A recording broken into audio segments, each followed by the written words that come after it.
Hello everyone, and thanks for tuning in to our live questions and answer session with Sinn Féin's leadership team. Gur míle maith guibh as bheith Freud to roibh go léir, agus gur míle maith guibh as na ceistena go léir. My name is Donnchadh. I'm the Sinn Féin education spokesperson and TD for Cork South Central. We have a very strong lineup for this evening's question and answer session. Our leader and Uachtarán Sinn Féin, Mary McDonald, Last Uachtarán and Joint Head of Government in the North, Michelle O'Neill, and Pearse Doherty, Sinn Féin finance spokesperson and TD for Donegal South West. This evening is the eve of the easing of restrictions in the South, and it's clear we've over 1,000 questions this evening, and it's clear that people have, as well as some hope for the future, a lot of concerns, frustrations and worries about what's going to happen in the days and weeks ahead, and some uncertainty too.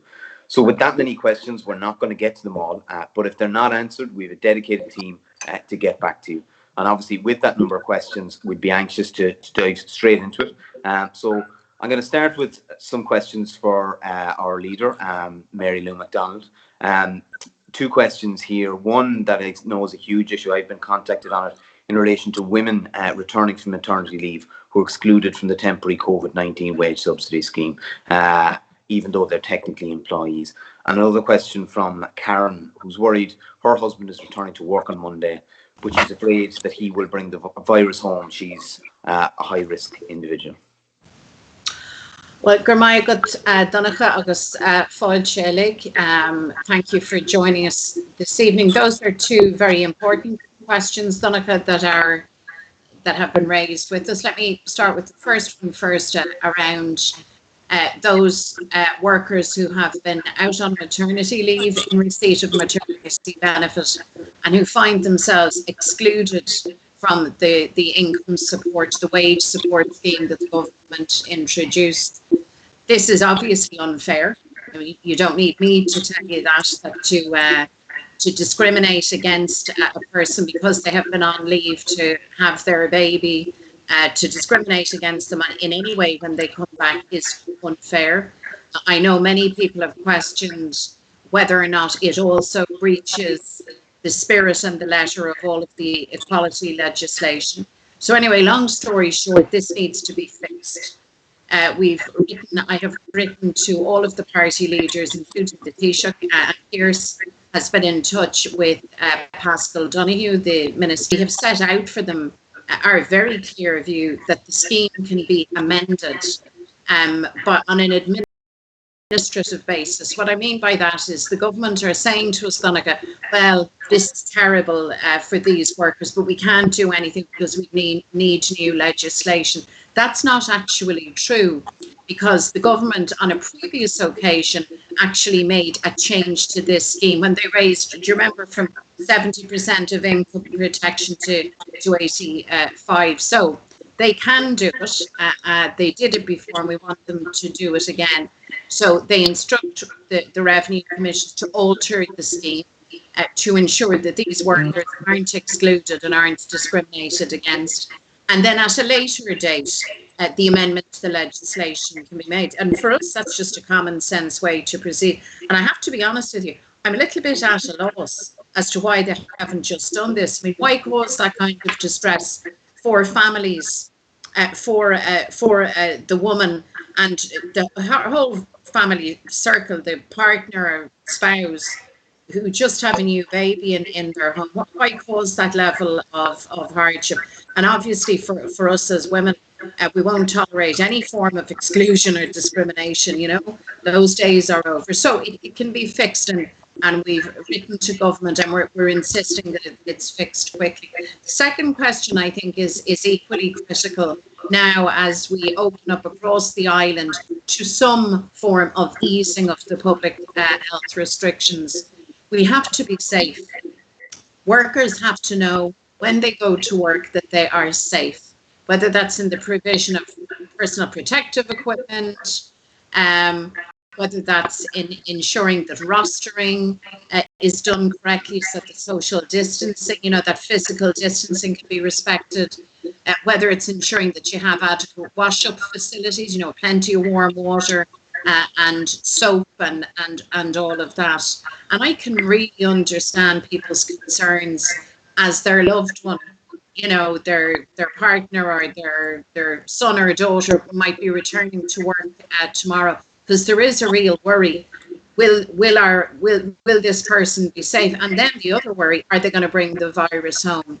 So protocols and standards have been agreed for workplaces. Let me say this very clearly. They have to be fully and rigorously implemented, and that has to be regulated and overseen. David Cullinan, our colleague from Waterford, and myself had a meeting with the Health and Safety Authority on Friday. We've raised the issue of resources with them because we're anxious that they have the tools and the personnel to carry out their role. They tell us that they're on a promise of more resources from government. I very much expect that will be honoured. And can I just say to everybody who is going back to work, have your wits about you, keep your eyes open, and you see if something's wrong, say it out loud, step up and say it, because there will be no winner at all, not people in business. And let me just say, most employers will go to no end of trouble and care to protect their employees. It's important to recognise that.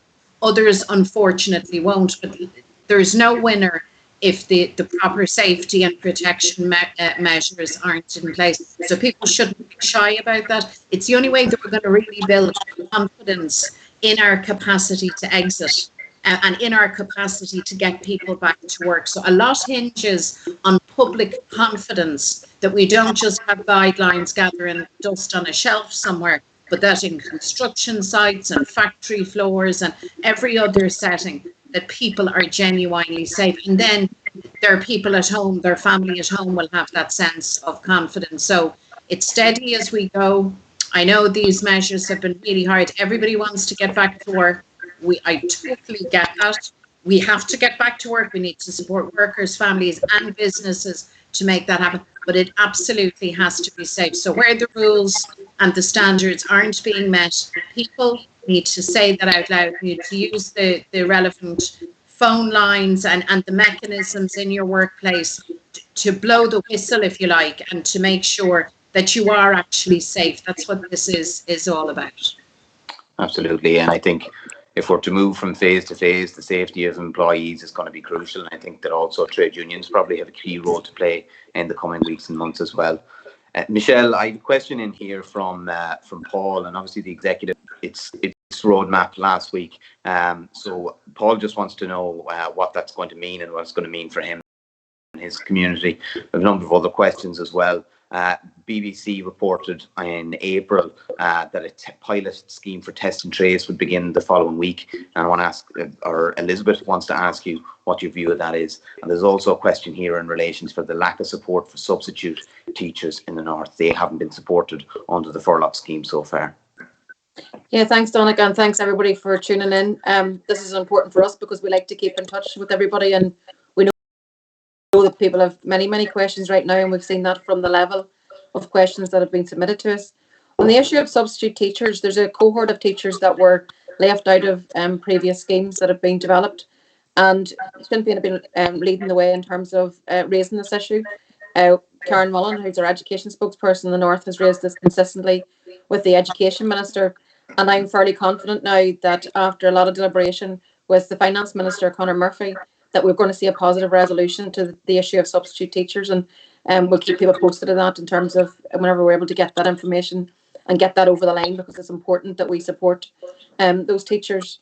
We have published the Pathway to Recovery document in the north last week, and it's been fairly well received, because I know that people are craving information right now, and they want to know when things are going to get better, and they want to know where's that wee bit of chink of light in the light at the end of the tunnel.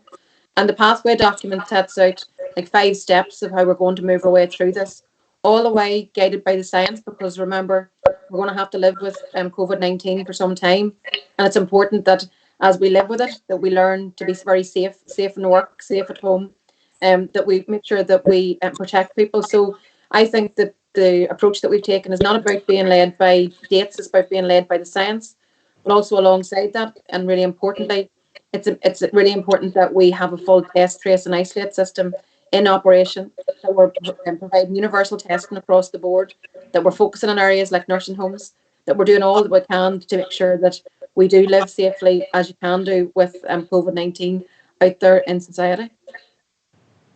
Absolutely. I think the other issue just was the third question was about the tracing pilot, which is up and running. It's very much being ramped up. I'm very grateful to Rugby, all offering their services, all coming forward and asking, what can we do? I think there's one thing that definitely astounds me throughout all of this is how good society is, how good people are. Everybody wants to play their part, and there's a part for everybody to play because we are all in this together. I think we have seen really the true value of community, and it's extraordinary how people have responded, but it's also true that people are finding this very tough and people are making big sacrifices. So I think that hope is important, but obviously it needs to be grounded in the science and in making progress on the safeguards. A question for you, Pearse, there from Gavin, and I think he probably speaks for an awful lot of other people in a similar situation. He's a small building contractor. He feels let down not only by the CIF, the Construction Industry Federation, but by the government, because the main focus has been on large money-making sites. There's no clear line for the small people. So he's looking for clarity on when and if small construction sites can operate. Yeah, thanks, Donnchadh. Well, like many business people, our office have been inundated by people asking for clarity. Can they now go back in phase 2 and phase 3 and phase 4? And there's no streamlined centre where they can get that information. At this point in time, it's quite vague, and that's causing a lot of confusion and anxiety for employees and for workers. In relation to construction, this was an area where there was a lot of confusion because it was said in stage 1 it was outdoor construction only. And anybody knows who's involved in construction. If you're building a house, you start outside and you move inside to do the plumbing, the first fix, the electricians, and so on and so forth.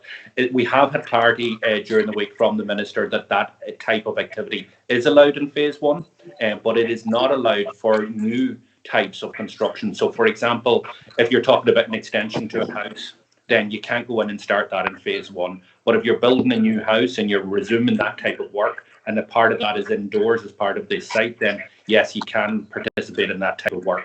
So there is still confusion in relation to it, but for Gavin, I think that that type of work is permitted, but it has to be new build type of work. It has to be new construction sites, as opposed to going into somebody's house and renovating an existing house or putting an extension to a house where somebody is already residing in. I have a question in here. I'm actually going to take this myself in relation to the current state of new Leaving Cert students, or the 2021 Leaving Cert students. We had a Q&A on Instagram last Thursday, and I think it's still online if people want to tune in, answer a number of questions. But this was one that came up because they're not being talked about very much, but they have lost, by the time the summer comes, they will have realistically lost 4 or 5 months of classroom time. So they'll be very much behind, and that's a time that really an awful lot of people are, an awful lot of the guts of the curriculum really is being covered. So I am pushing with the Minister that specific provisions are made for them, and that be taken account of when the papers are being set and in outlining the exam for next year, because I think much the same as this year's Leaving Cert can't be treated the same as any other year. Next year's Leaving Cert is not the same as any other years either. One of the issues, I suppose, in recent days that there's been a lot of focus on is in relation to childcare, and a lot of disappointment, I think, from frontline workers and healthcare workers. And I have a question for you, Mary Lou, from Jane, and she's asking, if the government can't get childcare for frontline workers now, how will regular families like ours manage as we return to work? Why does it have to be so hard for families and childcare workers alike? Yes, and thank you very much for that question. I think it's fair to say that those questions could have been posed 6 months ago, even before COVID was with us, because we know that parents were dealing with amongst the highest childcare costs in the world. I mean, crazy second mortgage level costs. We know that there's over 25,000, I think about 27,000 childcare and early education workers. We know that their employment is precarious, it's seasonal. I mean, you know, they're signing on and signing off year to year over the summer months, and they're very low paid. So there isn't the proper career structure. So all of those problems were with us anyhow. And then along comes COVID, and here we are now. The government announced a scheme Thursday a week ago to provide care for the children of our frontline workers. I think with the specific eye on people obviously in the health services. That scheme was announced on a Thursday, and by the following Wednesday it had collapsed. Now, those in the sector tell us that it collapsed for a number of reasons. Lack of consultation, it seemed to be very poorly planned. They didn't talk to either the workers or the providers or the people in the health sector themselves, and so it came to nothing. The insurance provider said and had made clear to government from the word go that they could not and would not insure the additional risk, the COVID risk that they were calling it, that this scheme entailed. And yet the government motored ahead. I mean, it's quite an astonishing thing. I actually asked Leo Varadkar about this during the week, and asked him, did you know that there was this fundamental problem with the insurance issue? And he said, no. I find that kind of extraordinary. Anyway, that scheme isn't going to go ahead, so we need another scheme to replace it. I know that certainly the unions for nurses, for example, have ideas about how that might proceed. I know the childcare providers equally have ideas, and I cannot understand why weeks and weeks after we have entered into this emergency period that we're still without the scheme that's needed. Again, this can be fixed. I mean, we made the proposal that the state, the government, indemnify the COVID risk. You know, if the insurance industry won't. Certainly that's what is happening in the north, as Michelle and colleagues in the executive have set out. The Department of Health proposes to cover that section of the risk. So it needs to get sorted out. And again, this needs to happen quickly. We cannot be applauding people on the front line who risk their health and their lives day in and day out for us, and yet not do the basic things that allow them to get to work. The second part, I think, is one that requires real consideration now, because it's the wider issue now.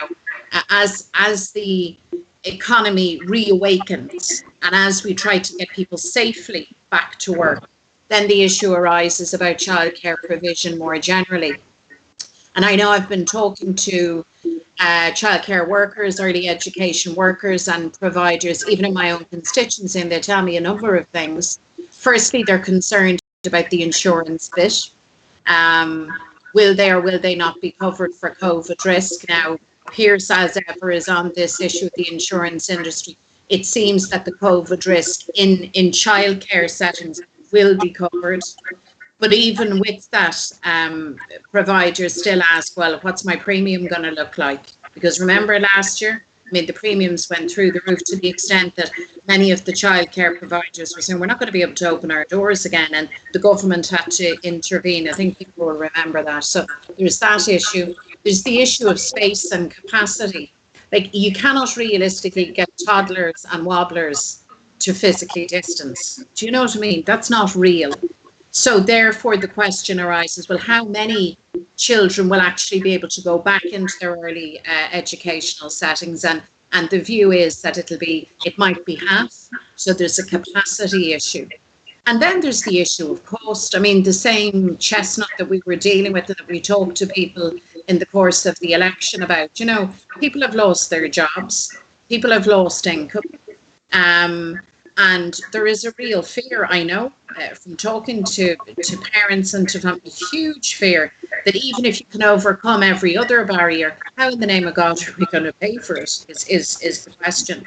So we need a very, very careful, thoughtful exit plan for childcare and early education itself. As with the wider educational system, it's not enough, you see, to simply think out loud and say, sure, we'll open up the schools and childcare in the next number of weeks or months. That will have to be very carefully planned, and it's going to have to be supported by the state. Like, the government is going to have to intervene to ensure that childcare can open again, that we actually have providers that hopefully get to work, and to ensure then that we have the capacity to allow others to get back to work in other parts of the economy? So that's a really good question, a really, really pertinent question to have arisen. We're raising Kathleen Funchion, our colleague from Carlow Kilkenny, is very, very active on this issue, as are others. So this is something we'll be pressing, and I imagine Pearse is on the COVID committee, and this new committee that's been set up, and I imagine this is going to be a key issue. Preparation now in these times, so that we don't have a repeat of a scheme being announced on a Thursday and collapsing on a Wednesday. I mean, that would be an absolute disaster if that were to happen on a wider scale. Absolutely, and I think it was one of the first issues when really things clamped down that this was an obvious issue that was going to arise. And it occurs to me, a lot of the issues that exist with childcare exist for education as well. Of course, we know that children are losing out, and that, you know, despite the best efforts of schools and teachers, it's a very, very difficult situation for a lot of children and families. But in the same way as childcare, it needs to be safe, it needs to be the right thing in terms of health, and it needs to be the right thing in terms of education. Pearse, tá ceistan gon seo ó Linda, tá sí croceist faoi Lani agus Tailig, le Dina faoi mí chumas, agus na Dina tá tuair dara dóibh.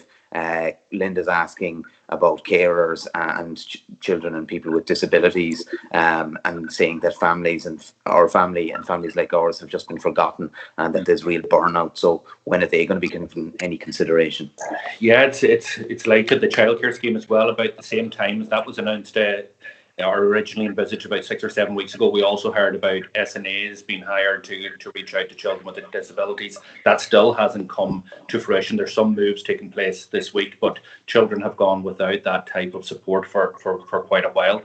And we have to remember, when we're talking about the disability sector, we entered into this COVID crisis at a time when the big issue there was that the government were cutting the funding to the disability sector by 1%, 20 million. They basically wanted the disability sector to find efficiency savings of 1%. And that means taking supports from children and from adults with disability. We now have, we use the word crisis quite often, but there is a major issue now in terms of the disability sector. Before this pandemic, we had a major problem in relation to respite care, where many carers, many families were not able to get that break that they needed to just recharge the batteries to help them support and care for their loved ones again.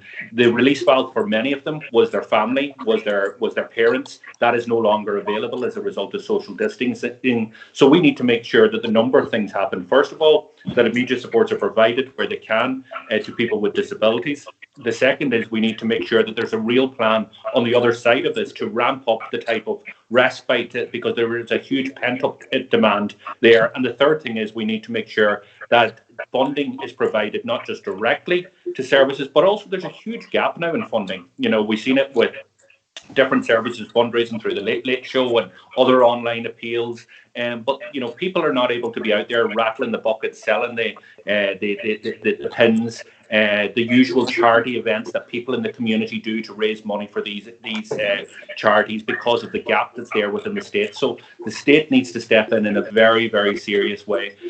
This pandemic has forced us all, and while we're trying to save people's lives, it also provides us with an opportunity to reimagine the type of society and the type of Ireland that we have. So just like the childcare facility, we can't come back out of this with the same type of childcare provision that's disjointed, that's low pay for many people in the workers, and high on parents. We need to now look at the plan that Sinn Féin has in terms of making sure that that's a national public service over a period of time. And that's the type of transition. We also need to see the same in terms of disabilities. We need to make sure that supports are there, and that these children and adults aren't falling through the cracks and aren't getting the supports that they haven't been getting for far too long. Donnchadh. So there is major issues here. And I think what the sector wants is they want a plan, they want reassurance, they want to know that funding will be there, they want to know that challenges that were there before the pandemic are going to be overcome. And I think that can be done if there's a willingness there. We've seen how we've been able to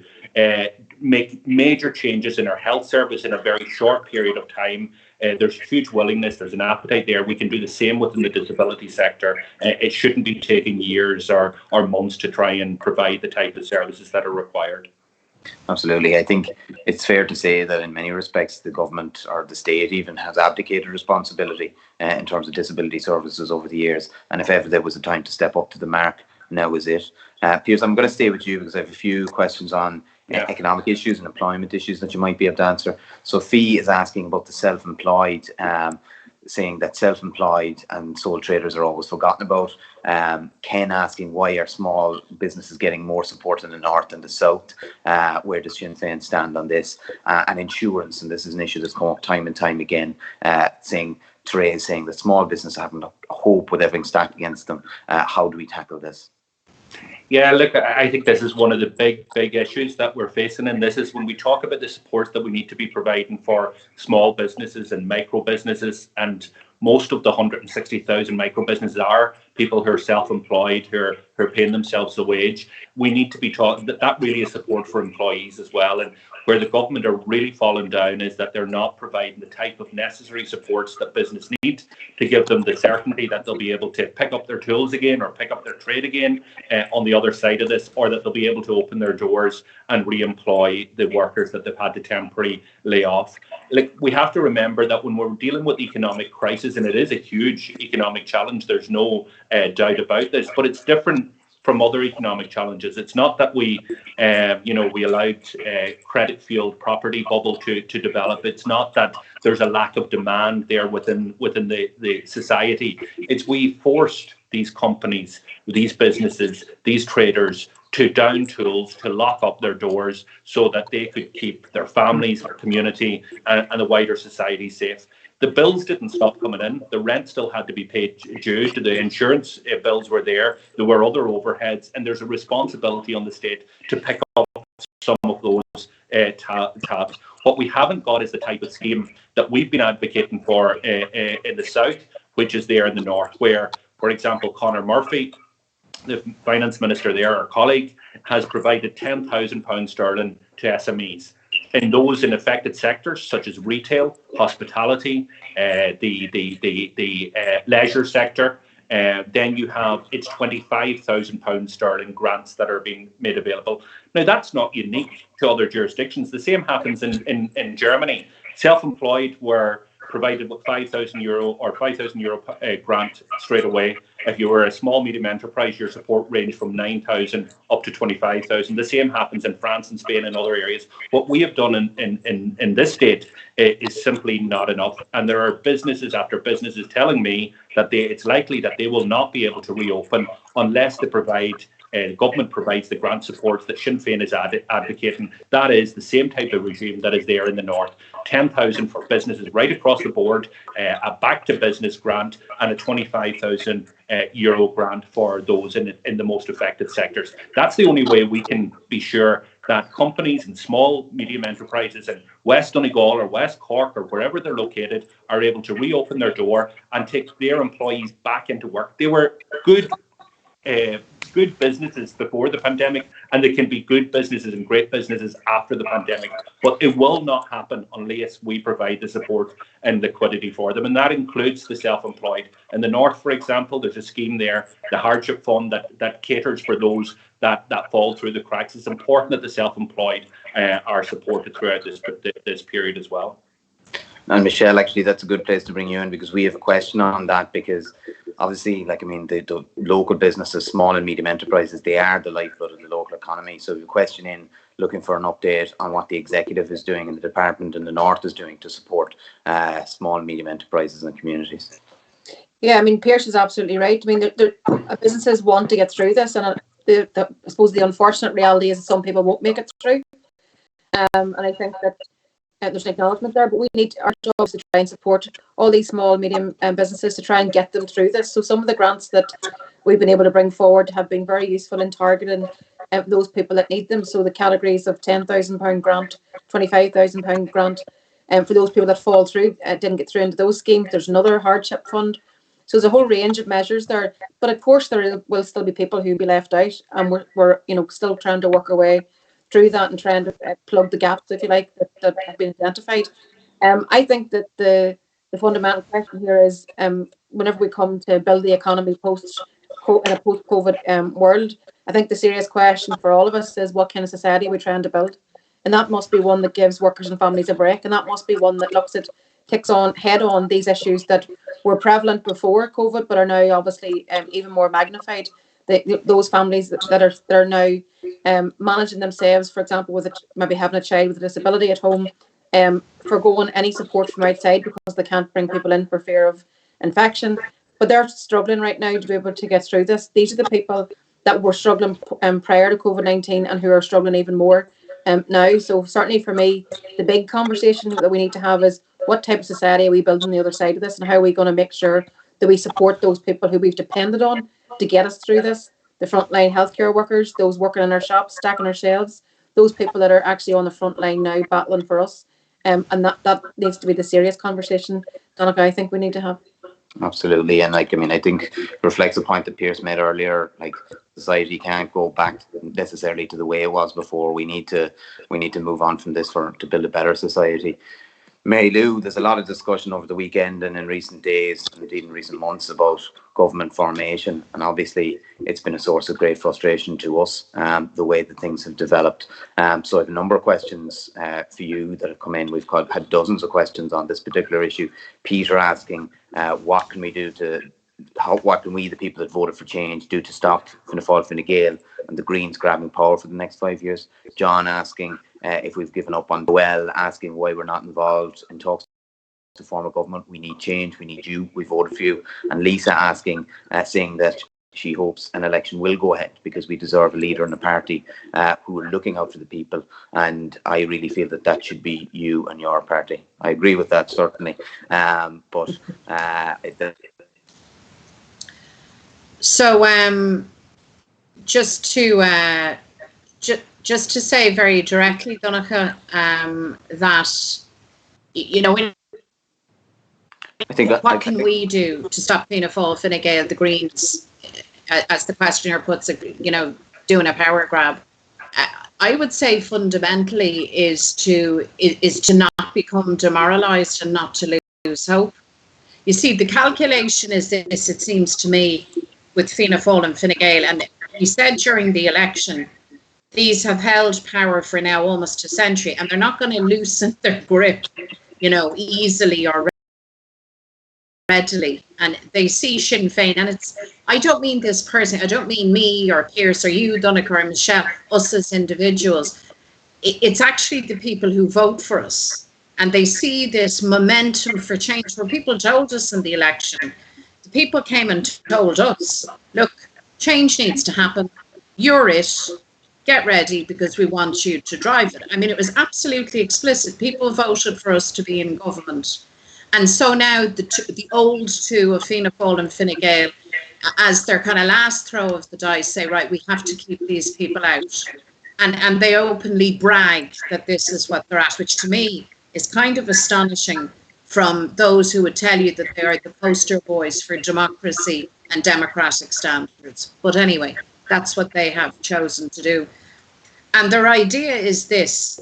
Their idea is that if they keep us, Sinn Féin, out, they can actually keep the people out and they can stop the change. And that to me is their fundamental error, because I don't believe that this change can be stopped. And I'll tell you why. It's as simple as this, because the things that we discussed with people, the things that people mandated are things that absolutely need to happen. We cannot, as Pearse and yourself and Michelle have been saying, we cannot just revert back to the old way and say, all right, well, the crisis now with the virus is over. Let's just get back to business as usual. That's not an option. That's simply not on the table. I tell you what's also not on the table, and this idea, well, we'll get through this crisis by hammering just the ordinary working people and families and communities. That's not an option either. In fact, an approach like that of Fianna Fáil and Fine Gael, go that route and get away with it, would do more harm than good, would actually deepen the damage and the crisis that we're currently in. So change is the watchword, and that is still necessary, and that's driven, yes, by us as political representatives and leaders, but in the first instance, that's driven by people. So I would say to the question, what can we do? For God's sake, don't get demoralised. Don't lose the reality that we can still do this, and the kind of change that we discussed is the kind of change that we will deliver. So I'm not giving up on that. I'm saying to people, don't give up on that. We can't give up on that, and we won't. We're still in contact with others. So it's important that people realise that we haven't given up on anything. We're still talking to everybody who wishes to talk to us, and we're talking to them about a real programme for growth, not a kind of fictional framework thing like Fianna Fáil and Fine Gael, where they cut and paste Sinn Féin's election manifesto and tried to kind of pretend it was their own stance. But we have done very good work with others to actually identify areas of common interest and areas where we can make progress. And I am still determined that we are going to do that. And I want us to do that from government. I want Sinn Féin to lead a government for change. So the story isn't over yet, folks. Fianna Fáil and Fine Gael and the Greens are now talking to them, and the Greens have a decision to make. And I respect their right to make that decision, but I would caution them on this score. Fianna Fáil and Fine Gael together is not change, and does not have the capacity to deliver the types of things that they know and we know Irish society absolutely needs. So let's see where this goes next. But we are ready, we are willing, we are able, and we are in contact with others. What we cannot do is control the actions of Fianna Fáil and Fine Gael, who have decided that they wish to keep us and to keep change out. But I'll tell you one thing, all politics responds to public opinion. So perhaps the most powerful force in these times isn't so much necessarily what I or you, Donnchadh, might say, but it is the force of public opinion. So can I encourage everybody who's watching this or who will watch it, give Micheál Martin a ring and tell him what you think about this policy of exclusion. Get in touch with government buildings, the 500,000 people who voted for Sinn Féin, and tell them that you're not going to be disrespected or shut out in that way. That's a very, very powerful, very powerful thing. So it's game on. That's the reality. Don't lose hope. And even if they manage to slow the change down, they're not going to stop it. That's in my view. I think the people, not for the first time, are way, way ahead again of the political establishment. I think that's what's actually happened here. I think, Mary Lou, when you look at the quality of our people, not just on this call, but across the board, the ability that exists, but also the willingness to serve. And if that's in opposition, then so be it. But you can be sure that our public representatives want the opportunity to serve in government and to show what we can do and to deliver. Pearse, tá ceiste go mó Aisling sa sí tá imní ar hí faoi Lína Óga agus an Tionchar Vega an Géir Céim seo ar Lína Óga. Aisling's worried about what impact this pandemic will have on young people. She works hard, was on a low wage, paying high rent with no chance of ever building a home. I think young people suffered a lot during the last recession. I think it's important that doesn't happen again. Yeah, Donnchadh, well, think Cartha Gashin Basta, I guess, Team and the Nation at Air, Vinyoga, Team Jogi on the Fickery Day, or Vinyoga, so Hodge Smo at a Smo Heishlish, Marialer, well, and Pascal Taku, a Gahedi Margaret Year Moraku, Gopper in Shoppy, I guess Boston, Austin, because the age machine, so to 5 in the morning, I guess Kaima Red, La Ashling, that then you be Ella Og, Yanni Sinn Féin, Lekinchi. Na Vinyoga, na Gregini, a basic umper willa, a non piano you, and ignomiarta at one. I guess Niwen, na motion cart na car, a bishan and rud carta yenu, you and ignomiarta day. So, it's clear that young people are worried, because they have seen what Fianna Fáil and Fine Gael did over the last 10 years, where the burden of austerity was placed on their shoulders. Many thousands of them, tens of thousands of them, forced to immigrate. And we still have that pain in many families where children still haven't come home and have settled in far-flung countries. And it was forced immigration at the minute. We don't have that. The government don't have that release valve that they would tend to use because of the restrictions. And there is talk of austerity. Even today, again, you can hear about, that Fianna Fáil and Fine Gael are going to talk about additional taxes. And you know that it's not going to be on those that have the shoulders to carry that burden. It's not going to be in the wealthy. It's not going to be the Apple taxes. It's not going to be the wealth taxes. It's going to be the ordinary punter again who can, and that's not acceptable. And Sinn Féin and our team, our enhanced team, will do everything we can to make sure that there will be no austerity and that young people are given the opportunities to thrive in a society that values everybody. And that's the challenge that we have. So I think it's also a concern for people in relation, many young people, because we've seen the high percentage of them who worked in retail, who worked in the hospitality sector. We also know that women have suffered most as a result because of their large number of presence in those two sectors that have been hit hard as a result of the pandemic. That it's crucial that the type of supports that Sinn Féin argued for that are currently there in the wage subsidy scheme and the pandemic unemployment payment are continued till the end of the year at the current rate. We know that the government are setting the mood music to cut those, to start to withdraw those type of supports. And I know Mary Lou's intervention forced the government to at least commit that they would be extended beyond June. But there are still many battles to be fought there to make sure that they're extended to the end of the year and extended at the rate that they're there to support those individuals. And again, it come back, Donna, just finally I'll say this, it comes back to this thing again about low pay, about precarious work. And again, it is an opportunity because the pandemic exposed this. It exposed that the social welfare security net was not really a security net for the shock of hundreds of thousands of people losing their jobs. That's why emergency legislation was rushed in for wage subsidy schemes and increasing payments up to €350.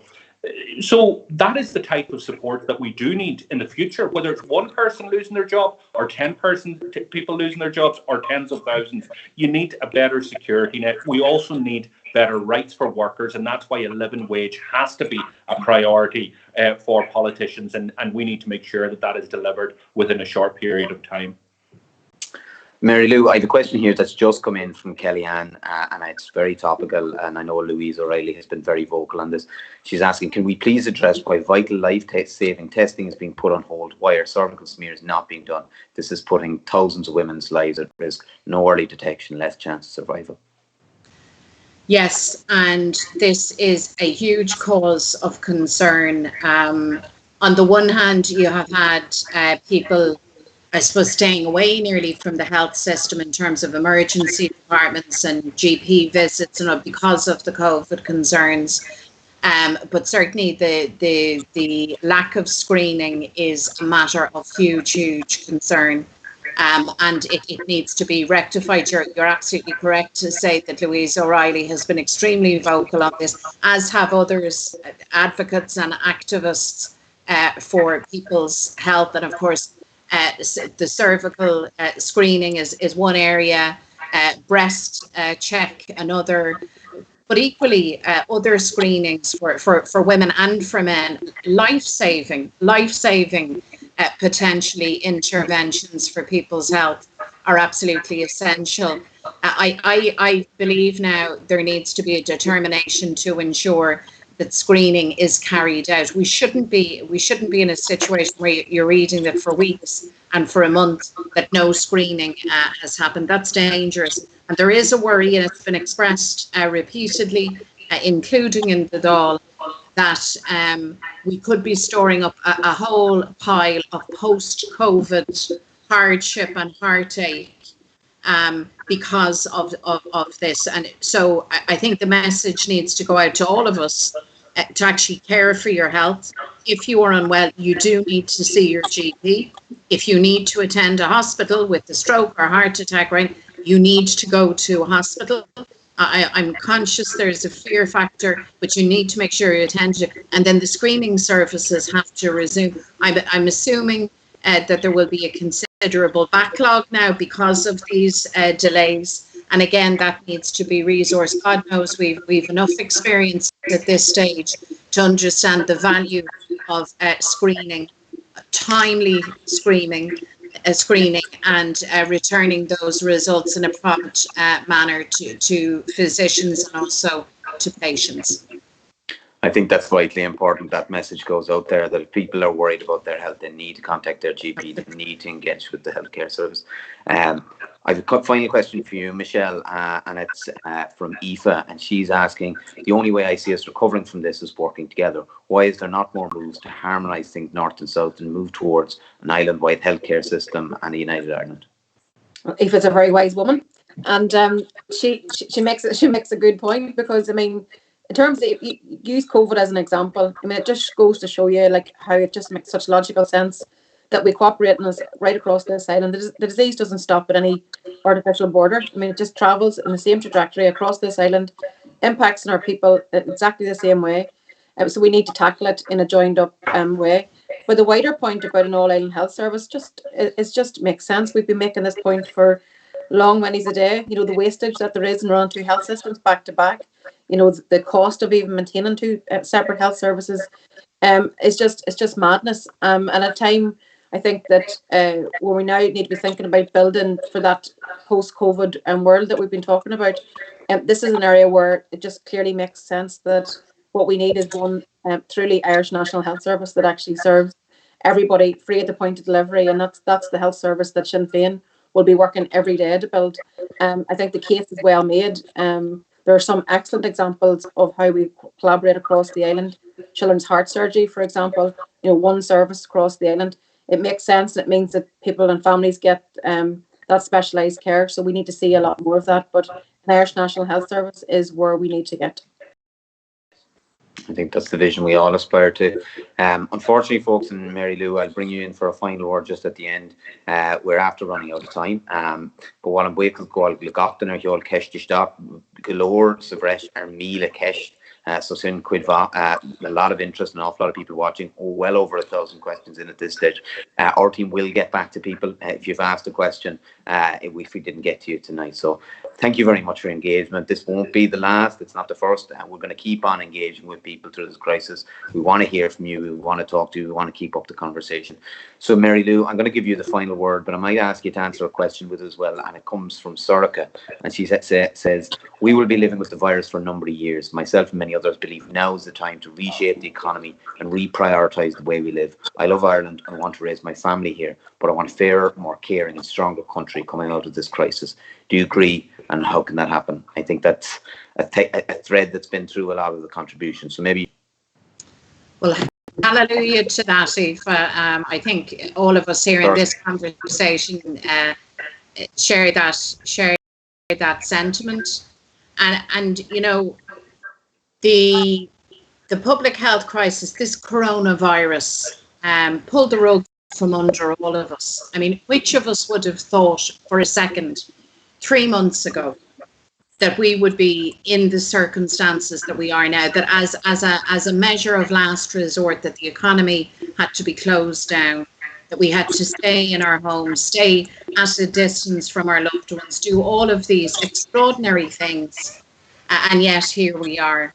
And the crisis exposed, really in a very cruel way, a number of things and a number of huge flaws and fault lines across our society. So housing, for example, if there was anybody who before now didn't understand that shelter and housing is an absolute fundamental and necessary right, well, my God, I'm sure they understand it now, because your home is your sanctuary.